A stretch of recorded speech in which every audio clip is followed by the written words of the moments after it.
Right now, somewhere in your house, there's probably a baby monitor, a locked cabinet, a car seat with 5-point straps. It feels like common sense. But for most of human history, keeping a child alive looked almost nothing like this. And the difference reveals something strange about what survival actually required. Picture a mother 40,000 years ago. No hospital, no formula, no pediatrician down the street. Just her tribe, and a newborn with almost no guarantee of reaching adulthood. And yet the species survived. Not by accident, by a set of brutal, brilliant strategies passed down so quietly, you've probably never thought about them. So how did they actually do it? Not through padded corners and outlet covers, through people. Lots of them. Here's the first thing that breaks the modern picture completely. A child in a hunter-gatherer band wasn't raised by two parents. Anthropologist Sarah Hrdy has spent decades studying this, and her research on what she calls cooperative breeding shows something remarkable. Human infants were cared for by a rotating cast of caregivers. Mothers, yes, but also grandmothers, aunts, older siblings, even unrelated adults in the group. Hrdy argues this wasn't a nice bonus. It was the reason human babies could survive at all. Think about how helpless a human infant actually is. Compared to almost every other primate, human babies are born absurdly underdeveloped. They can't cling to fur. They can't walk for over a year. A single mother alone, foraging to feed herself, simply could not have kept that infant alive on her own. So evolution didn't just shape the baby, it shaped the group around the baby.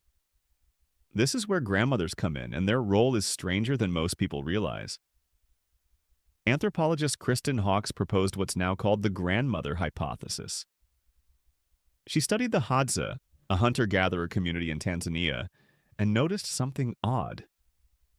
Older women, well past their own reproductive years, were consistently among the most productive foragers in the entire group. Why would evolution keep women alive decades after they stopped having children? Hawkes's answer reframes the whole question. Grandmothers weren't leftover. They were essential infrastructure. By gathering food and caring for grandchildren, they freed up mothers to have more children sooner because someone else was helping keep the current one fed and alive. Longevity past menopause wasn't a fluke. It may be one of the reasons humans exist in the numbers we do today. So one child growing up in this world had, in effect, a small team behind them. Nursed by more than just their mother. Carried by an older cousin. Watched by whoever happened to be closest. There wasn't a nursery. There was a constant overlapping web of eyes on every child all the time. That constant attention mattered more than you'd think. Death for a young child rarely came from disease alone. It came from falls, from predators, from wandering too close to a fire or a cliff edge. Without walls, without fences, the only real childproofing was attention. Not a device. A person. Multiple people. Taking turns without even realizing they were doing it. Now here's where it gets genuinely strange to modern ears. Anthropologists studying groups like the Aka and the Ife in Central Africa found that infants were held physically by someone else almost every waking hour. This wasn't indulgence, it was regulation. A held infant's heart rate and stress hormones behave differently than an infant left alone, even briefly. In a world with real, immediate danger everywhere, closeness wasn't comfort. It was survival built into the architecture of infancy itself. And then there's play, which did far more work than anyone assumed for decades.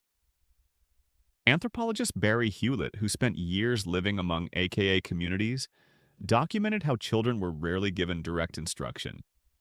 Instead, they learned survival skills, tool use, fire making, by observing and imitating older children during unstructured play.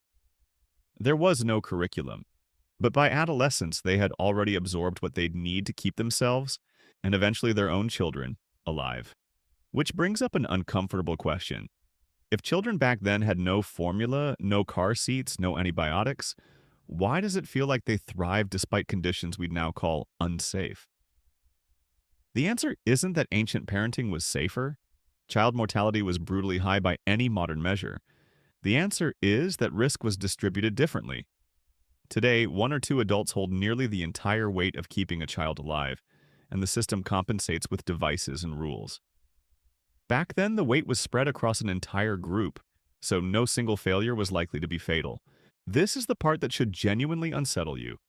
If you feel like modern parenting is exhausting, isolating, like you're supposed to do it all yourself, that feeling isn't a personal failure. It's a structural one. You're trying to run a survival system built for a dozen hands with only one or two. Understanding this doesn't mean going back to living in a tribe, but it might mean noticing something. Every time a neighbor watches your kid for an hour, every time a grandparent takes them for the weekend. That's not extra help. That's the oldest, most tested childcare system humans ever built, quietly trying to reassemble itself, one small favor at a time.